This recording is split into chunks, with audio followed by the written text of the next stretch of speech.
D'ailleurs, vous avez vu l'évolution même de l'action de la force. Source efficace d'information, la radio, au-delà de son pouvoir rassembleur, conserve une place particulière dans chaque communauté. De par sa capacité unique de toucher un public plus large, la radio peut façonner l'expérience de la société dans la diversité, être l'arène où toutes les voix peuvent s'exprimer, être représentées et être entendues. Selon différents rapports internationaux, la radio reste à ce jour l'un des médias les plus fiables, mais également les plus utilisés à travers le monde. Bien que la numérisation de nos jours se révèle un véritable frein à sa bonne promotion, celle-ci demeure cependant l'un des médias les plus accessibles à moindre coût et contribuant à l'édification des peuples de par ses programmes et contenus. C'est donc dans le but d'encourager davantage de personnes à se tourner vers la radio et les amener à rendre hommage au pouvoir durable de celle-ci que le 13 février a été retenu par la communauté internationale comme journée mondiale de la radio. Une journée à travers laquelle l'on célèbre également le mérite ainsi que le dur labeur des différents acteurs qui s'attellent pour le bon fonctionnement de ce média populaire qu'est la radio. Ainsi, cette édition 2022 a été divisée en 3 sous-thèmes, à savoir la confiance dans le journalisme radio, confiance et accessibilité, puis confiance et viabilité des stations de radio. Par ces sous-thèmes, l'on veut davantage sensibiliser le public et les médias à l'importance de la radio, à encourager les décideurs à développer l'accès à l'information par le biais de la radio et à renforcer la mise en réseau et la coopération internationale entre radiodiffuseurs. Il s'agit surtout à travers cette journée de se pencher sur les différents enjeux majeurs auxquels la radio fait face à cette ère d'avancée technologique et de penser à des solutions efficaces afin de la rendre encore durable dans le temps, tout en lui préservant son titre de média éducateur et sensibilisateur.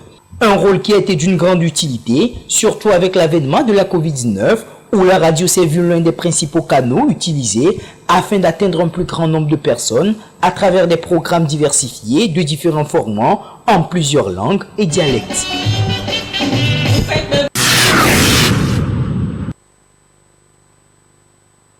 Elle est célébrée dans plusieurs pays à travers le monde.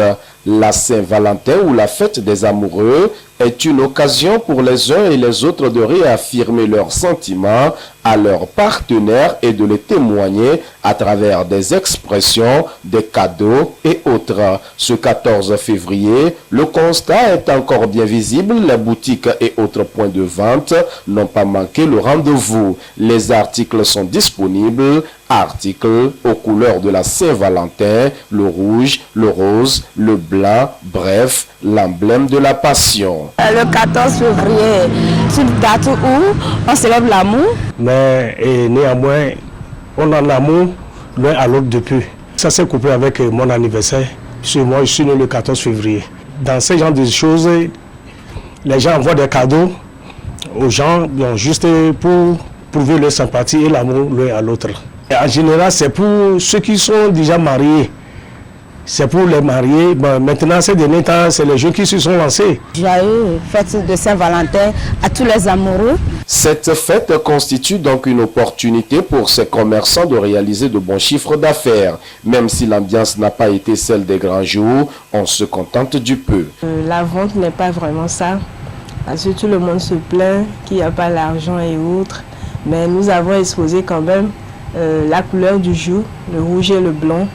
Mais c'est pas vraiment ça l'ambiance, mais on remercie Dieu quand même. Il y a des sacs, il y a les chaussures, il y a des robes, il y a des pantalons. C'est un peu dur, il vient là quand même. Exprimer son amour ne doit pas être une affaire d'une journée et certains l'ont bien compris. L'amour, ça ne doit pas avoir un jour particulièrement auquel on doit le prouver à tout le monde. Selon moi, l'amour, ça c'est pour tous les jours, d'autant puisque Dieu l'a dit. Nous avons que l'amour à offrir à nos prochains. Donc, tous les jours que Dieu nous fait grâce, nous devons le montrer à nos proches et autres, la manière dont on les aime.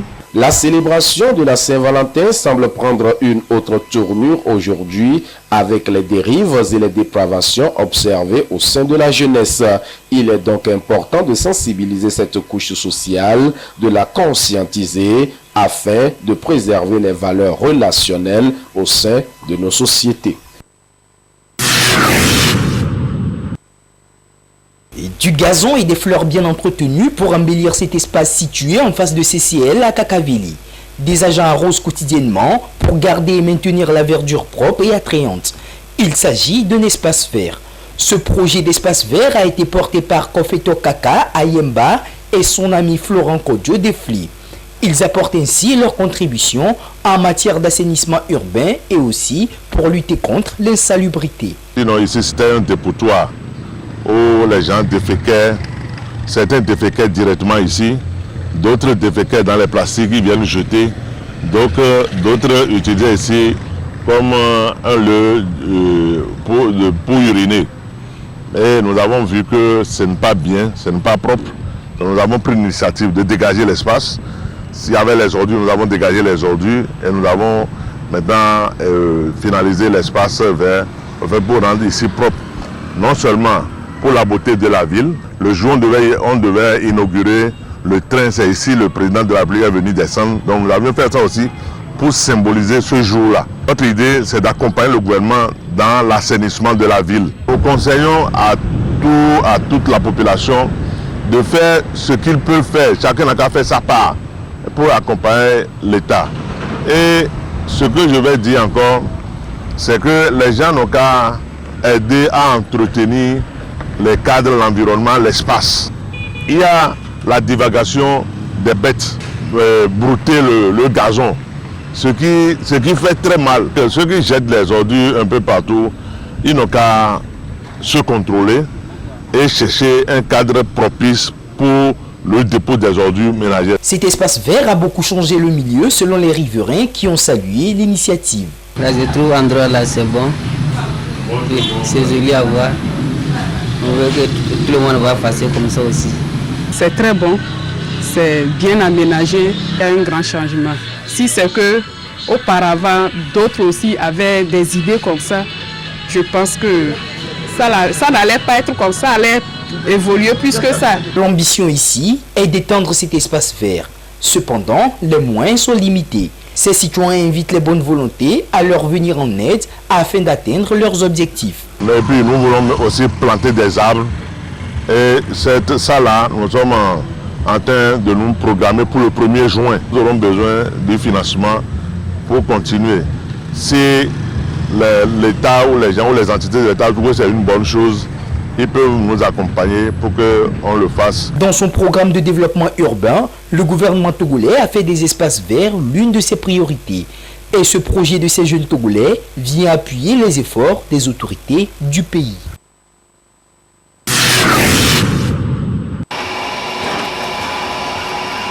C'est l'étape cruciale et certainement la plus difficile dans le processus de fabrication de marmites en aluminium. Bienvenue dans l'atelier de Adalla Kokuvi Josaphat à Adeti Kopé. Il exerce le métier depuis 7 ans déjà après sa formation dans le domaine. Ici, chacun est occupé à apporter sa touche pour un produit fini impeccable. Selon le patron de l'atelier, plusieurs étapes sont à respecter dans le processus de fabrication des marmites. Pour fabriquer les marmites, on prend les moules, on associe ça, on prend une ceinture, on attache, on verse les sables dedans et on pile jusqu'à remplir.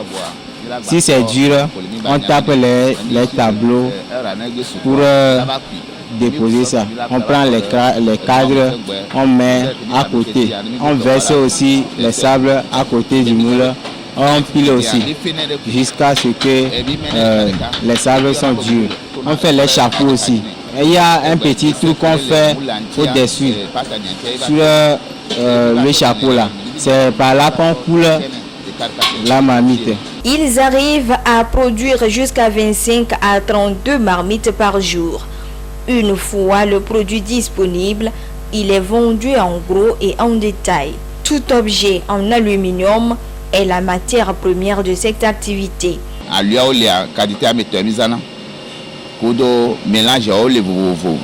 utilise les aluminiums.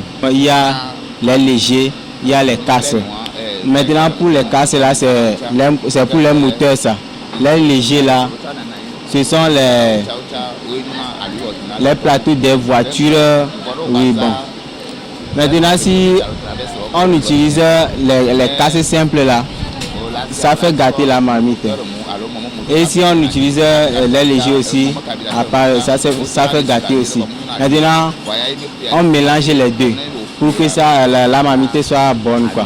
C'est pourquoi on utilise les deux. Ce sont ici des prototypes de marmites de différentes tailles servant de mesure pour la fabrication. Aujourd'hui, le patron a à son actif 12 apprentis et 5 collaborateurs. Kossi Adalla est dans sa 3e année d'apprentissage. Il nous explique son choix pour ce métier.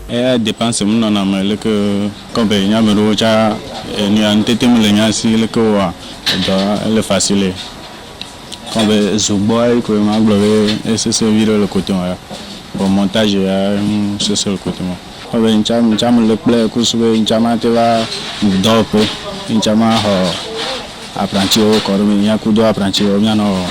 Comme dans la plupart des métiers artisanaux, Adalla et son équipe rencontrent des difficultés dans l'exercice de leur métier.